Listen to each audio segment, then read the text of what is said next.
todos, sejam bem-vindos ao Não Me Leves a Mal, um podcast de opiniões sobre temas atuais. Estamos no segundo episódio, desta vez com a Marta Cansado. Diz olá, Marta. Olá. A Marta concluiu estudos em 2008. Nesse ano esteve no Gabinete da Juventude na JF Carnide durante 3 meses. O que é a JF, Marta? É a Junta de Freguesia de Carnide. Desculpa, eu sou lerdo nestas coisas. No mesmo ano e no seguinte fez um estágio profissional num jardim de infância, numa sala dos 3 aos 5 anos. Atualmente é ajudante de lar e de centro de dia em ERPI. O que é ERPI, Marta? É uma residência...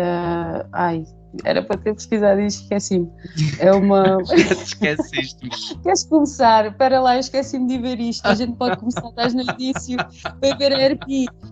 Caraças, isto agora vai para o podcast. Caraças. Não, esquece, agora vai. Procura isto que eu depois corto, vá. É entidade de residência particular, não, estou a inventar. Estrutura residencial para pessoas idosas. Pronto. Atualmente é ajudante de lar e centro de dia em... Diz lá, Marta. Estrutura residencial para pessoas idosas. Ótimo. Também tem um papel ativo na sua paróquia, é membro do grupo de jovens e ainda presidente do apostolado de oração. Mas já vamos falar sobre isso. Planeia no futuro ainda ir à Austrália, voltar a estudar e, quiçá, iniciar um projeto em nome próprio. Antes de falarmos com ela, os temas que vamos falar aqui foram escolhidos por vocês no Twitter do Não Me Leves a Mal. Não se esqueçam de seguir e partilhar com o pessoal. Até estou a rimar. Entretanto, tenho um aviso. Para quem quer ouvir o podcast no Spotify e no Google Podcasts, já estou a resolver isso. Podem ir no Twitter que eu vou-vos atualizando. Agora sim, vamos lá à nossa convidada, a Marta Cansado. Disse tudo bem sobre ti, não disse? Acho que sim, acho que está tudo certo, sim. E então, Marta, acho que sim. O que é que tens a dizer sobre estar aqui no segundo episódio do Não Me Leves a Mal? Um bocadinho nervosa para começar, agradecendo o convite. És tão fofinho.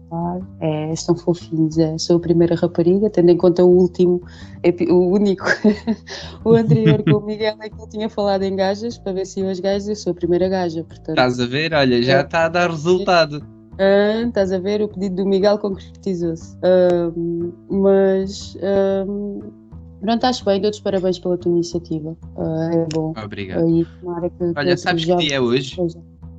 Dia 12 de dezembro. E sabes qual é que é o dia 12? Sabes o que é que acontece no dia 12 de dezembro? Só sei que faltam 4 meses para eu fazer anos. Agora a 12 de dezembro também, não sei. Mas para além disso eu vou-te dizer uma coisa. Aliás, há 2 coisas que acontecem no dia 12. Primeira, dia 12 é o Dia Internacional da Neutralidade. Sim. Pronto. Para além disso, é ainda o Dia Mundial da Cobertura Universal de Saúde. Então é um dia importante, tendo em conta que estamos a passar por uma pandemia. É verdade, já viste. Mas isso a pandemia não é para falar hoje, que isso o pessoal qualquer dia anda enjoado. Aqui não há pandemia, aqui não há temas que não podemos falar, a pandemia é quase como um palavrão. Aqui. Isso agora a pandemia durante uns anos nunca mais vai falar nisso. Sim. Pronto, estava aqui a ver a sondagem que houve no Twitter e o tema mais votado só assim de caras, queres adivinhar qual é que foi o primeiro tema? O tema mais escolhido na sondagem do Twitter? Não tenho Twitter. Não é? Estou a dizer para adivinhares, mulher. Não. É o quê? Então pergunta-me. É para adivinhares, mulher. Para adivinhar, queres que eu adivinhe? Parece o homem daquela da mulher do... daquele da mulher aquela da mulher que fazia... Tinha que acertar num número qualquer e depois o homem tratava o ouvinte por mulher. Era mulher para aqui, mulher para ali. De certa forma é o que tu estás a fazer. Então queres que eu te diga? Já sei! É a Anabela de Malhadas. Tal e qual! Anabela de Malhadas. Não, mulher! 4,5. 3.360. Vá, mas eu vou dizer, os temas que escrevi foi eutanásia, política, Deus e Big Brother. O mais votado, achas que foi qual? Eu gostava que fosse Deus, mas eu acho que é eutanásia. Foi a eutanásia, é verdade. Então vamos lá, Marta. Pelo que tu sabes já, o que é a eutanásia? Então, a eutanásia é, de certa forma, o suicídio assistido, a pedido com o consentimento da pessoa, que é a morte induzida. E em condições é que isso tende a acontecer, sabes? É no final da vida, quando a pessoa já não tem condições para viver ou acha que não tem condições para viver, dando poder a quem de direito que toma essa decisão. Certo. Essa decisão não, quem toma a decisão é a pessoa, não é? O ato em si que ele faz é o Sabes, médico. olha, eu vou-te colocar uma dúvida. Aliás, depois a gente pode falar aqui sobre isto. Por exemplo, imagina que uma pessoa está incapacitada de decidir se quer ser, eutanasiada. Não sei se é assim que se diz. A família pode escolher por ela? Por acaso não sei. Ou será que, tipo, ser eutanasiado vai ser uma coisa que vais ter de deixar no teu testamento no futuro, do tipo, seres cremado ou não? É assim, Porque nem todas as pessoas sofrem de doenças terminais, estás a ver? Sim, e há de ter uma série de parâmetros, não é? Não é só porque a pessoa, porque é para se chegar a esse ponto, para se tomar a decisão de colocar em prática a eutanásia, deve de haver uma série de critérios a cumprir. Não sei se até a mesma família tem direito a isso, assim deixa de ser um suicídio assistido, não é? Sendo assim, eu creio que é a própria pessoa que tem que tomar essa decisão, desde que ela esteja dentro das faculdades dela. Ou seja, nas faculdades, tendo o poder de decisão, de decidir. Só que eu estava aqui a pensar, imagina que a pessoa tem uma doença terminal e a família decide se ela pode morrer, estás a ver? Uhum. Sim, isto é como desligar as máquinas, quando alguém está em estado terminal. Sim. E o médico vai falar e a pessoa sabes está como ali só... se chama? Distanásia. Sabes como é que se chama o desligar? Exatamente, chama-se distanásia. Para quem está a ouvir e não sabia, existe a eutanásia e existe a distanásia, que é quando uma pessoa só consegue viver através de máquinas e decidem desligar então essas máquinas. Sim. Agora vou-te passar a dizer o que é que significa a eutanásia. Eu estou a ler isto na Wikipédia, para quem quer saber a fonte. Eutanásia é o ato intencional de... Estás a rir daqui, Marta? Porque eu também tenho isso à minha frente. Também tens, também estavas a pesquisar. Sim. Pronto, continuando. A eutanásia é o ato intencional de proporcionar a alguém uma morte indolor para aliviar o sofrimento causado por uma doença incurável ou dolorosa. E para quem não sabe, ou para quem tem vivido debaixo de uma pedra nos últimos anos, há um grande debate sobre se, principalmente em Portugal, estamos a falar à escala nacional, há um grande debate se a eutanásia deve ou não ser legalizada. Só assim de caras, Marta, o podcast chama-se Não Me Leves a Mal, portanto podes dar a tua opinião e as pessoas não precisam de te levar a mal. Pronto. Assim de caras, és contra ou a favor? Também pode haver meios termos. Sou contra a eutanásia. Embora já tenha tido a opinião oposta. Houve uma determinada altura que eu achava que sim, que a eutanásia deveria ser aprovada. Era dessa opinião. Sim. Entretanto, à medida que eu fui lendo, que este tema, porque até há bem pouco tempo, foi um dos temas muito falados, acho que não se justifica. Acho que, e sendo eu católica, acho que nós não temos o poder não devemos ter esse poder de decisão. Embora seja, ainda se pode dizer ao caso, e tal, é porque nunca tiveste ninguém a passar por isso, ou nunca tiveste ter o poder dessa decisão, ou eu própria. Também não sei o que é que a vida me reserva. Não sei se algum dia terei que optar por isso, mas lá está. Esperemos que não. Acho que não é. Acho que nós não devemos ter esse poder. Da mesma forma que Deus nos dá o poder de nos dar a vida, também tem que ser Ele tem que ter o poder de nos tirar a vida. Mas isto é a minha opinião. Sim, eu vou-te dar a minha opinião. Sabes, eu estou aqui meio a meio, porque acho que aprovarmos a eutanásia assim de forma radical, dizermos agora pode-se fazer eutanásia, mas convém que haja aqui uma legislação toda por trás, porque senão depois esta aprovação abre muitos precedentes. Por exemplo, acho que houve nos Países Baixos, quem não sabe, os Países Baixos é a antiga Holanda, mas mudaram de nome. Houve uma mulher que morreu porque estava com depressão, estás a perceber? Sim. E isso depois tenho medo, sinceramente, que a sociedade comece a banalizar a morte e comece a querer morrer por coisas. Epá, sim, está bem, é uma depressão. Mas pronto, Sim, estás a porque o ver, mal. estás a perceber o que estou a dizer? Percebo, sim, porque isto é como a legalização das drogas. Eu não dizendo aqui se é permitido, se sou de acordo ou não. Não é por aí que eu quero entrar. Mas como acontece nos Países Baixos, em que a legalização das drogas acontece, todas as drogas mais Sim, leves, sim. há uma banalização desse tema. Portanto, o que vai acontecer é, com o passar dos anos, outras drogas têm os seus efeitos secundários, que não são muito bons, vão banalizar. E depois, a partir daí, até às drogas mais pesadas, é só um passo.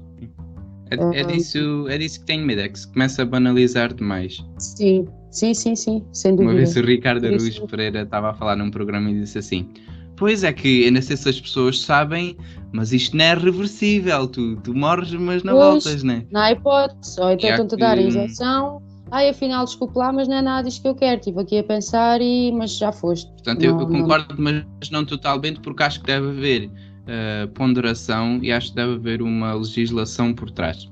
Olha, sabes se já houve algum referendo sobre isto? Da eutanásia Sei que ainda sobre o não. aborto já houve, mas sobre a eutanásia Exatamente, não sim, a houve, pois eutanásia não. não. Estavam para avançar com isso, mas não sei se vão avançar ou não. E depois Gostavas que com houvesse um referendo? sobre a eutanásia, não, acho que há coisas Sim. mais importantes, muito honestamente. Acho que há coisas que são mais importantes. Eu Tipo não o quê? acho que. Pois, eu agora disse isto e eu pensei, o que é que eu vou ter que dizer? Porque ele vai me perguntar tipo o quê. Pois, isto é para falar, mas não é à toa, então. Sei lá. Tipo o quê? Olha, sei lá, haver um referendo para mudarem o número de deputados na Assembleia da República. Já lá vamos, já lá Sim. vamos. Eu até te ia Pronto, dizer, é só o até xiri. estava a pensar que tu te ias lembrar da ideia dos cuidados paliativos, estás a perceber? Do tipo sim. reforçar. Mas já lá vamos aos cuidados paliativos.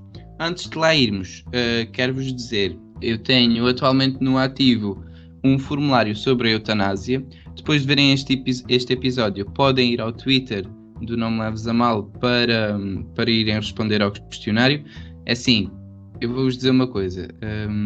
Vocês podem responder as vezes que vocês quiserem. Epá, mas não vos aconselho, né? Isto também fica na consciência de cada um.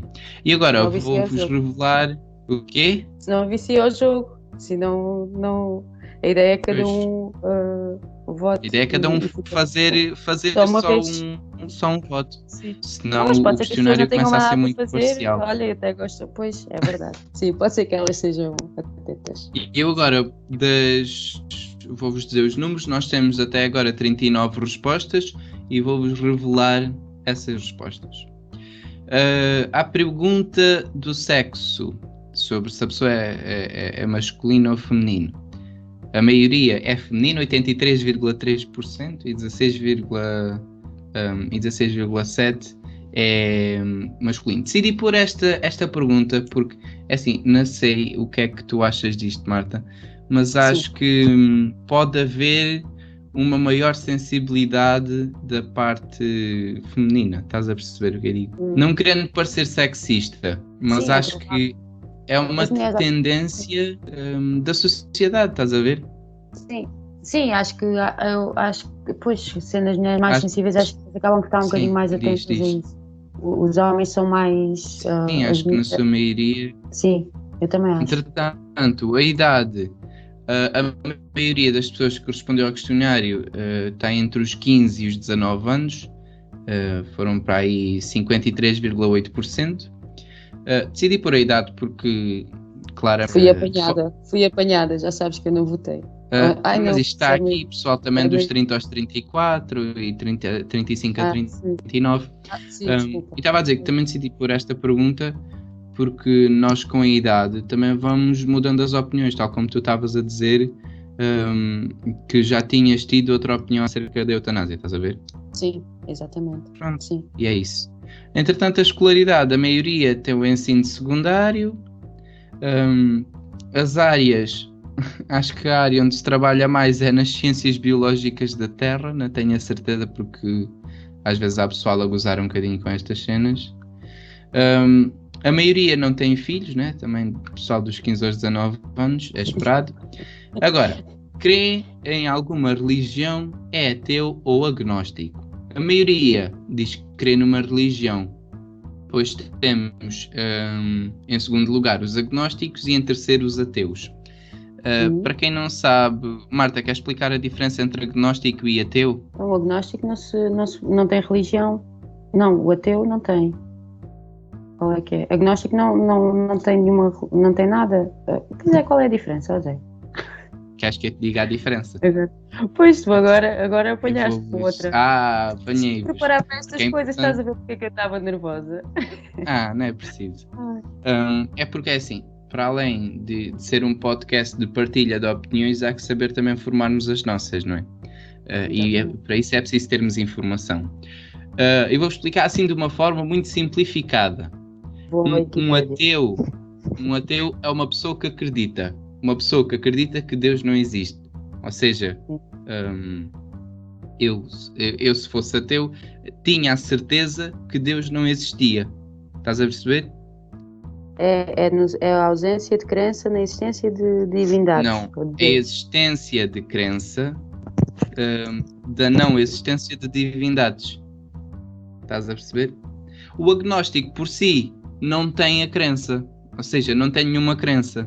Estás a ver? Pois, agnóstico abstém-se, ele abstém-se, é isso. Abstém-se de qualquer crença. E em muitos casos um agnóstico até pode acreditar que Deus existe, mas que não há provas da sua existência. E então ele não pode acreditar, não pode ser teísta. Sim. Pronto. E obviamente entende-se porque é que eu pus esta pergunta, porque será de esperar que os religiosos sejam sempre contra a eutanásia. Entretanto, a maioria é católico, cristão, não sai muito disto. Entretanto, a pergunta, quer ser ou conhece alguém que queira ser eutanasiado?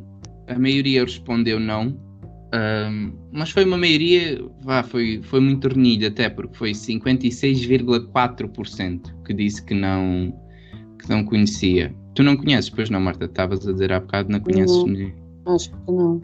Eu pessoalmente também não conheço e não sei se a minha visão do conceito iria mudar se conhecesse alguém.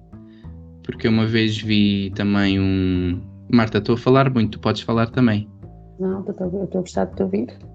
Então, mas tens de falar também, mulher. Eu sei. Então, estás a explicar, eu estou a aprender. Pronto. Vá, pronto.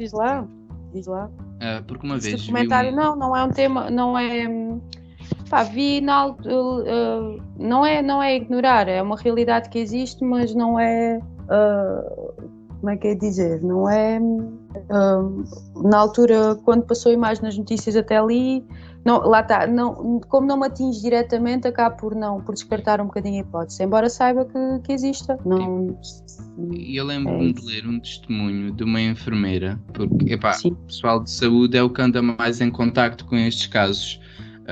E era uma enfermeira que concordava que devia existir eutanásia, porque para além, digamos, da componente física que é afetada pelas doenças, digamos, as doenças propriamente ditas, há também um grande impacto psicológico na pessoa, estás a ver?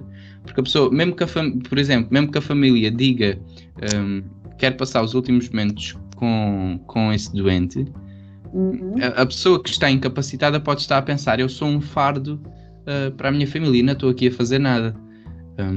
E basicamente o testemunho dessa enfermeira dizia que não é só passar os dias à espera da nossa morte, mas sim também termos a consciência de que a nossa qualidade de vida não está a ser propriamente a melhor, independentemente de termos dor ou não. Não nos é confortável andarmos sempre com um saco de xixi ao lado, com um catéter, com tubos e coisas dessas, estás a ver?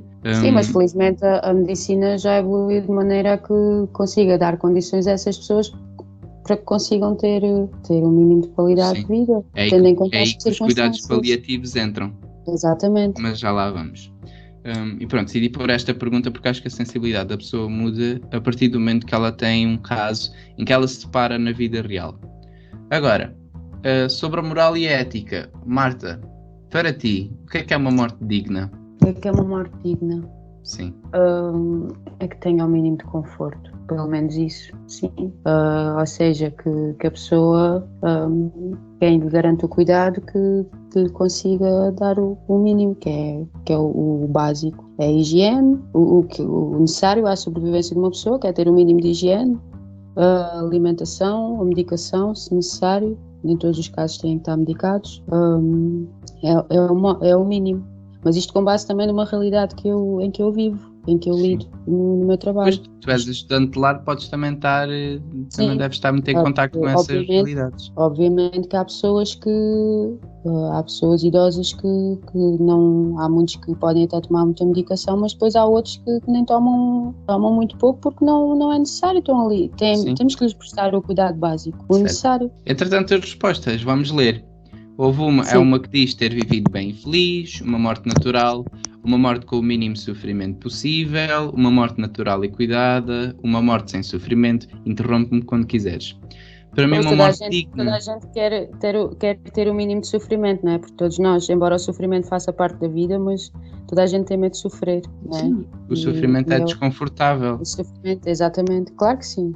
Claro, embora faça parte da vida, mas é o que toda a gente quer, todos nós queremos. Exatamente. Estava aqui, entretanto, nas respostas. Para mim, uma morte digna é uma morte sem sofrimento e no tempo certo. Uma morte natural ou em boas condições, com alívio adequado do sofrimento, alívio dos sintomas físicos e psicológicos. Agora aí está, como é que tu alivias os sintomas psicológicos, sem ser com antidepressivos? Muitas vezes é com a palavra de conforto dos outros que estão à volta da pessoa. Não sei se isso funciona assim. Às vezes ajuda. Ora aí está uma boa ideia, trazer cá um psicólogo para falar aqui no podcast. Olha, pois, quem sabe?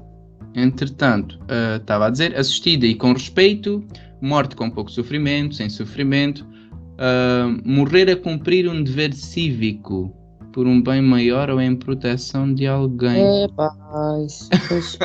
Epá, isto é que está mais complicado. Isso pode ser tipo, sei lá. Podemos morrer sem ser por alguém e ter uma morte digna, digo eu. Não, sei lá, da pessoa. Eu não sei como é que as coisas, como é que é, mas imagina numa transfusão qualquer, quando há doação de órgãos, eu não sei qual é o risco ou qual é o perigo.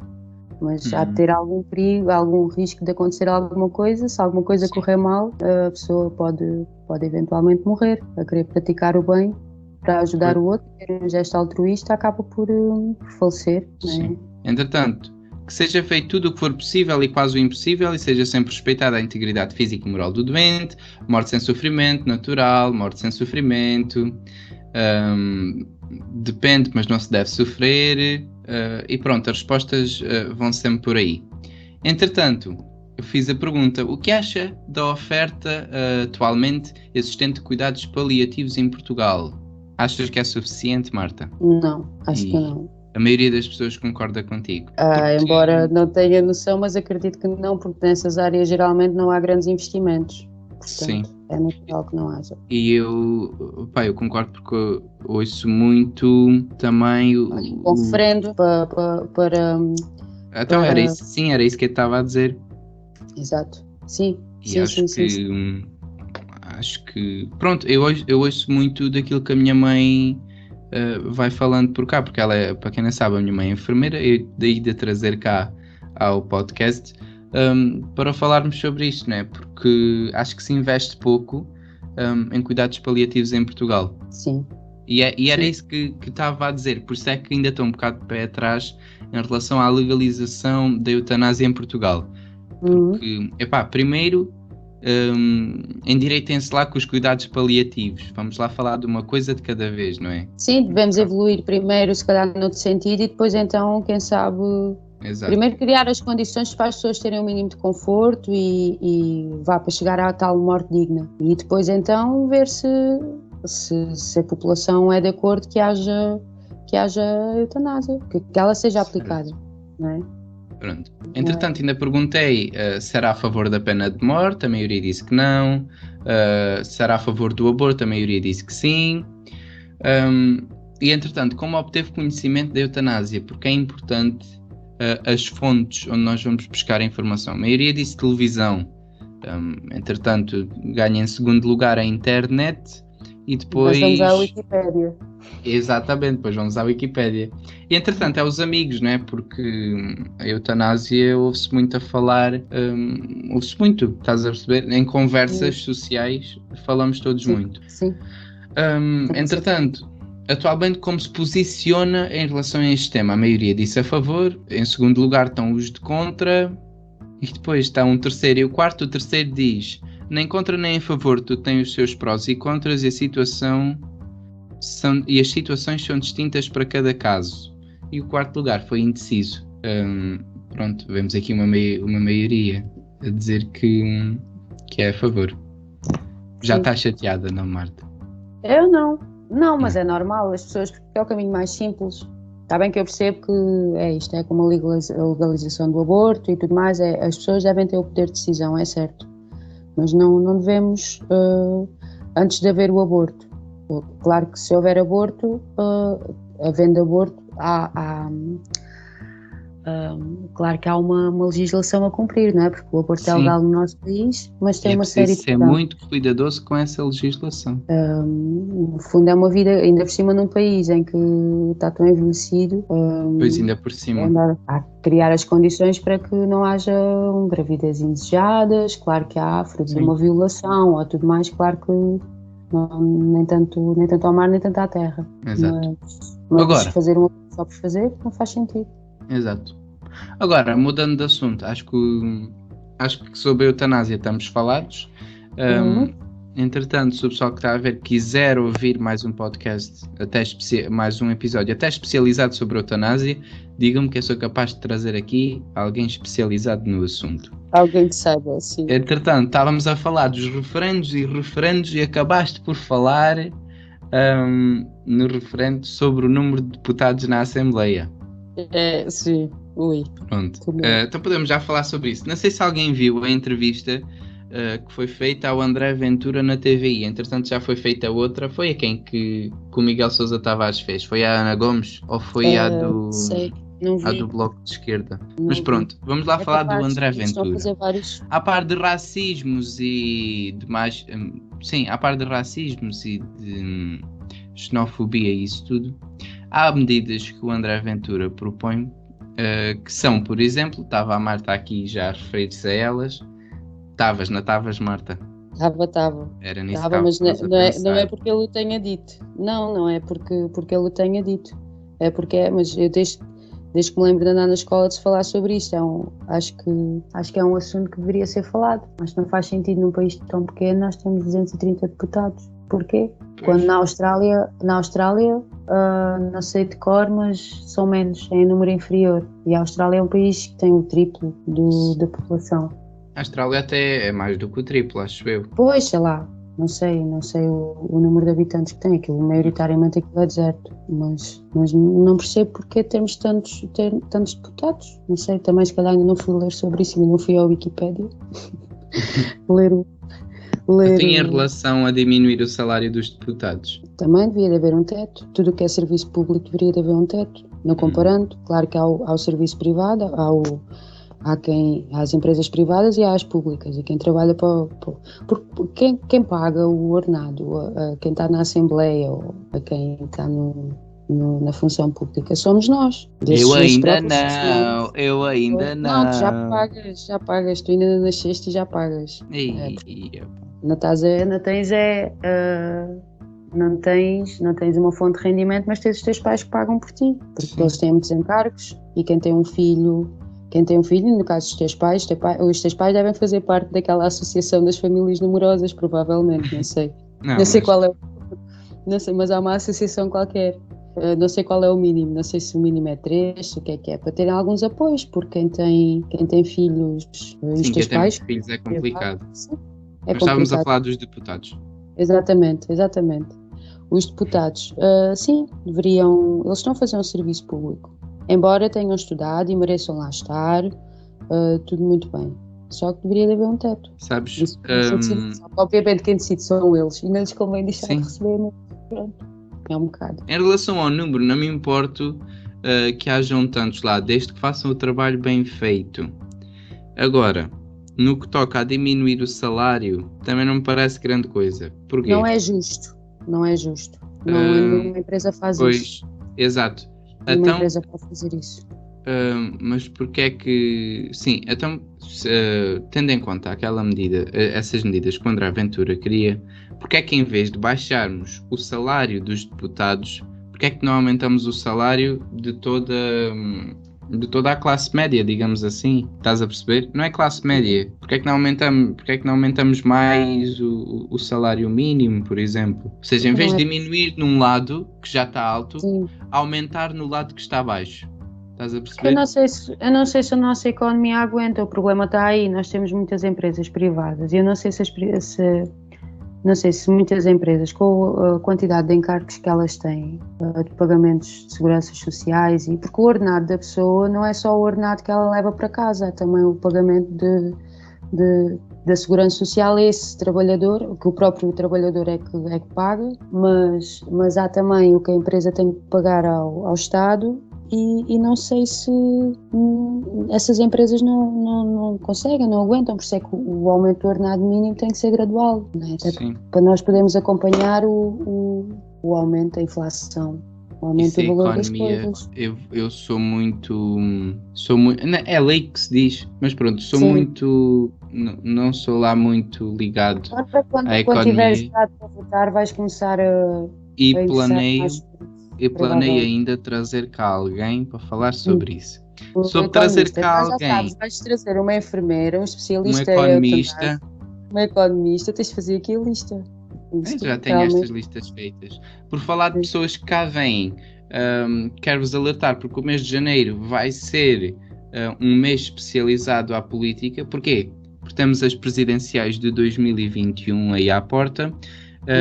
E como eu já vos disse, para além do Não Me Leves a Mal ser um podcast para a partilha de opiniões, também é um podcast para a formação de opiniões, e nós precisamos de ter cá alguém que nos diga e que nos informe sobre os candidatos, sobre os partidos, sobre basicamente o sistema político no geral de Portugal também. Portanto, estejam atentos ao mês de janeiro, porque vêm cá convidados muito interessantes, pelo menos eu vou tentar. Continuando, Marta, sobre política, tens mais alguma coisa para dizer? Não. Achas que pode haver alguma melhoria, algo que está a ser feito mal na política? Vai sempre haver. A classe política está um bocadinho... Mas sempre foi. Nós é que estamos um bocado acomodados, mas a classe política, pelo menos no nosso país, sempre foi assim. O mal está aí, nós todos acharmos que sempre foi assim, então vamos deixar andar. Sim. Cabe às gerações futuras, pode ser que... Olha, por exemplo, na escola é uma coisa que me faltava não, eu fiz o curso profissional e tive um módulo, uma cadeira que era sobre política social. E na altura até tinha uma opinião muito... Pronto, estava dentro do assunto porque falava-se sobre isso. Sim. E, por exemplo, tu tens, não sei se há alguma disciplina que vocês tenham, que estão no secundário, não sei se vocês têm alguma disciplina que fale sobre política. Pois. Acho que seria interessante. Eu acho que devia haver uma... Tu vais votar, agora fazes os 18 anos, vais votar. E vais votar no quê? Se não fores tu a mexer-te, Exato. tentares procurar alguma coisa... E depois queixam-se que as percentagens de abstenção são tão grandes, não é? Quando as pessoas até se esquecem que votar é um direito cívico, é uma forma de nós nos manifestarmos a nossa opinião. E vocês acabam por ficar confusos. Porque eu própria também me senti confusa. Da primeira vez que votei também não sabia bem ao que é que ia. E deveriam ser mais esclarecidos na escola, porque é na escola que estas coisas se aprendem. A escola ensina. Os pais têm que ajudar, mas a escola também.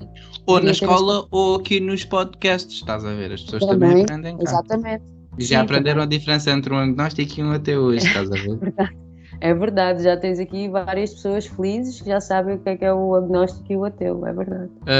Agora, entretanto, passando ao próximo episódio, ao próximo tema, Big Brother. Sim. Marta, vês o Big Brother? Não! Mas Não! tens ideia daquilo que é o conceito. Já fui super fã do Big Brother. Atualmente não me identifico. Lá Eu, está, eu cresci, eu atualmente mudei a gosto muito de idade ver o Big Brother. e mudei Quer a dizer, opinião. esta edição agora não está um bocadinho má. Mas falando no geral, porque pode haver pessoas que não estão a acompanhar esta edição, eu já me deparei com uma dualidade que existe sobre este formato, sobre este programa, que é, será que é só uma cambada de futilidade, de pessoas fúteis que lá estão? Ou será que pode ser encarado como uma experiência social? O que é que tu achas? Eu acho que sim, acho que é a segunda hipótese. Acho que sim, não considero que sejam pessoas fúteis, até porque há alguns que vão lá com algum objetivo. Quer dizer, o primeiro Big Brother que houve, acredito que fosse mesmo pela aventura, porque eles não sabiam o que é que iam. Portanto, quando eles saíram, ora, aquilo foi em 2000? Foi no ano 2000. Eu em 2000 tinha 14 anos. E lembro-me, era super fã e via, e não era como é agora. Mas as pessoas, quando saíam de lá, não tinham noção da dimensão daquele programa.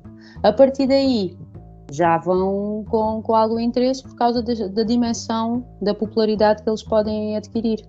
Porque a fama, do dinheiro. Sim, porque aqueles programas se existem é porque o público vê e eles têm audiências. E a ver houve uma altura que eu também vi esse canal das 24 horas. Há um canal qualquer agora, sim, né? Sim. Em que nós estamos eu estava ali com aquilo ligado. Atualmente eu ponho um canal de música. Sou capaz de estar aqui em casa, tenho o canal de música ligado. Noutros tempos era esse canal, estava lá para nada, está a saber ali aquelas pessoas a fazerem nada, estou no dia a dia delas. Como eu estou na minha casa, eles estão na casa deles durante aquele tempo. Mas acredito que seja isso, que é para ir buscar qualquer coisa, tem um objetivo qualquer, claro que sim. E a experiência em si deve ser interessante. Não sei, nunca se sabe. Eu acho que atualmente há muita gente que se serve do Big Brother e da televisão para ganhar fama e para ganhar dinheiro fácil, basicamente. E eu acho que não devia ser encarado assim. Por exemplo, no BB 2020, que foi... começou para aí em janeiro, trouxeram temas super interessantes, tipo body shaming, bullying, gordofobia. Isso começa a existir. Sim, porque podem transformar esses programas em programas lúdicos. Exato. Trouxeram o veganismo, por exemplo, também. A saúde mental, que é super importante. Vai na volta, também tem no Twitter uma sondagem qualquer em que as pessoas perguntam, eles perguntam o que é que as pessoas querem que seja debatido e eles acabam por abordar esses temas. Exato. São temas atuais. Sim, e acho que o Big Brother devia ser mais visto com essa componente do que haver concorrentes ocos que nem se lembram da tabuada do 4. Estou a falar agora um caso específico desta edição, ai credo. Em vez de haver concorrentes ocos, concorrentes interessantes e que tragam à tona temas que sejam lúdicos. Às vezes a produção até faz por isso. Eles este ano, nesta edição, já falaram, por exemplo, da reciclagem. E é um tema que eles têm estado... É um tema que eles têm estado a debater recorrentemente. E acho que o Big Brother devia ser mesmo isto. É uma experiência, para além de social, também um programa lúdico. Um programa que ensina às pessoas o que é, por exemplo, o preconceito, o que é a discriminação, o que é reciclagem. Sim, falam esses temas que acabam por... Acho que sim. Mas eu acho que estes programas despertam sempre mais a base deles, é o sensacionalismo. É aquela barraca, aquela coisa do não sei quantos. É a típica novela. O que é que se vê nos nossos canais? E as notícias este ano estão péssimas. Este ano comecei a ver mais notícias. É uma cambada de sensacionalismo. Sim, é verdade. Sim. Pronto. Mas é assim, é isto que vende.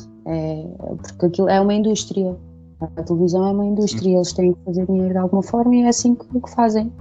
E o público consome aquilo que lhes é oferecido. Senão vão fazer outra... Olha, ainda aqui há dias estava a falar com uma amiga por causa de ver um filme qualquer E eu disse que não ia ver para o computador, pronto, sabes como é que é. E então, não, para o computador não vou, vais ter o canal onde eu chego, vejo lá um filme, é o filme que me apetece ver. Que escolho conforme aquilo que me apetece. E essa minha amiga disse, tu vês aquilo que não faças isso porque vês aquilo que os outros querem que tu consumas. Pronto, de certa forma pode até ser. Sim.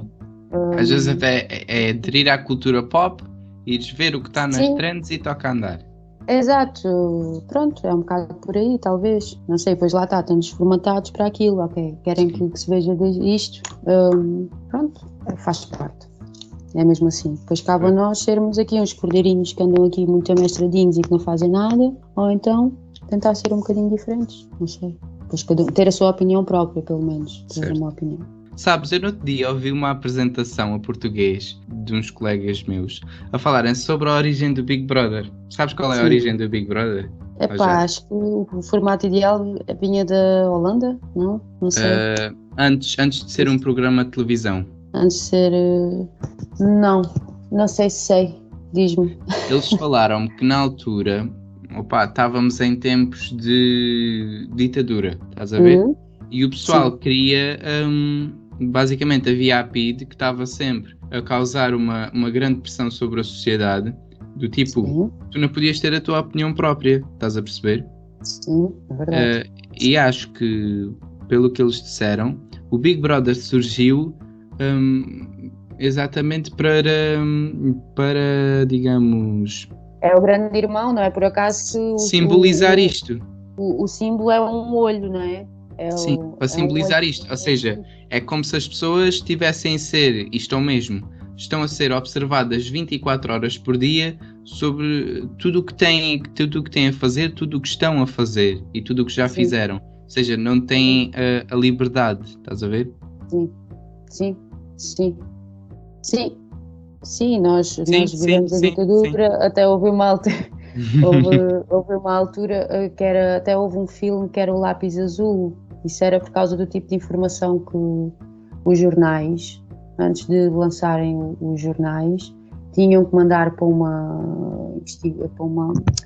eu não sei como é que se chamava, não estar aqui a dizer nenhuma asneira, mas tinham que mandar para a PIDE. Acho que não sei se era a PIDE que tomava conta disso. Eles liam antes das notícias serem lançadas no dia seguinte. O jornal saía todos os dias, né? Geralmente uma notícia, o jornal está preparado para ir, sei lá, meia-noite ou 1h. Ainda tem que ser mandado para a gráfica. Mas antes ainda tinha que ser revisto pela PIDE e depois passavam, tudo o que eles marcavam a lápis azul era o que tinha que sair. E então eles ainda tinham que reformular as notícias para depois então poderem mandá-la no dia seguinte. Isso era uma das coisas que acontecia, porque as pessoas não tinham que escrever de acordo com o que a ditadura dizia, percebes? Se havia ali alguma palavra que eles não gostassem, por exemplo, neste momento a palavra, vamos supor que o palavrão daqui é a pandemia, ninguém podia falar na pandemia. Eles riscavam a pandemia. E ele não podia sair, e assim enganavam o próprio povo. Porque as pessoas tinham acesso à notícia, mas era a notícia que eles queriam que eles ouvissem. E isso era Big Brother. Ele tinha tudo, via até as notícias e controlava tudo aquilo que as pessoas tinham acesso. Não sabia desta? Há um filme que se chama Lápis Azul. E sabes, estou agora aqui a ver a origem do programa Big Brother. E como estavas a dizer, sim, começou na Holanda. Não confundir, porque agora já não se diz Holanda, é Países Baixos, não se esqueçam disso. E basicamente foi inspirado num livro do George Orwell. Sou capaz de fazer um artigo no Twitter sobre isto. E o livro chama-se Big Brother is Watching You. Acho que é um de 1984, acho que sim. E diz aqui o resumo do livro. Na sociedade descrita por Orwell, todas as pessoas estão sob constante vigilância das autoridades. Era isto que eu estava a dizer. Principalmente por telescreen. Sendo constantemente lembrados pela frase propaganda do Estado. O grande irmão zela por ti. O grande irmão está a observar-te. Big Brother is watching you. É só controle. Também. Isso é um controle que se tem. Sim. Diz aqui, a descrição física do grande irmão assemelha-se ao ditador nazista Adolf Hitler ou Horatio Herbert Kitchener. E pronto, é isto que... Pois, entretanto, há um livro também de 90, diz 1984, que é de 1949. E basicamente este 84. programa... Disseste o quê? O que é que tu disseste? 1984, E depois disseste o quê? de 1949. 84 é 84. 1984. 1984 é 1900. 1984. Exato, e tu disseste o quê? Então, 1984. E disseste 40, não foi? Não. O livro saiu em 1949, mas chama-se Tá bem. 1984. Ai, Zé, tu sabes que ainda gosto de números, mas cheia tabuada. Pronto. Vá, mas eu não gosto de números, Zé. É um livro que está associado ao Big Brother, basicamente. Pois. Porque chama-se 1984 e o Big Brother, basicamente o livro Big Brother, apareceu em 1984. Ou foi publicado. Estás a perceber? Agora estou a perceber tudo. Agora já estamos esclarecidos. E pronto, Marta, foi este o episódio. Acho que está tudo da nossa parte. Entretanto, vou pedindo feedback nas redes sociais, que é para nós sabermos se tu foste interessante o suficiente também. Ainda bem que eu não tenho Twitter. Apesar de eu achar que tenho falado mais do que tu, não é, Marta? Sim, então, mas tu é que tens que falar, Zé, não sou eu. Não, tu é que és a convidada. Está bem, mas mesmo assim, tu sabes que eu não gosto nada de dar à língua. Tu sabes que eu não gosto nada de falar. Vá. Sou muito, muito timidazinha. Então vá, Marta, gostei muito de ter aqui a nossa ajudante de lar e de centro de dia em ERP. Ainda te lembras o que é ERP? Não. Estrutura residencial. Eu escrevi aqui no papel. Estrutura residencial. Boa. Não sei, olha, tu sabes qual é que foi o problema que eu tive no meu carro no outro dia, daquilo da seguradora? É da correia de Distribuição? acessórios. Correia de acessórios. Pois, estás a ver, eu não vou lá. Há coisas que às vezes não me entram na cabeça e não entram mesmo. É uma telemóvel. Não vale a pena, até porque eu tenho o suporte, tu foste o meu suporte, portanto, fiquei descansada. É assim. Se quiseres voltar num próximo episódio, diz-me. Não, então o que é que convidaste tu? Olha, boa sorte. Decidir. Zé, se tu achares que não tem ponta por onde se lhe pego, manda isso para as ortigas, que eu não me importo. Está bem? Eu não vou levar a mal. Um beijinho para vocês. Não me leves a mal, não me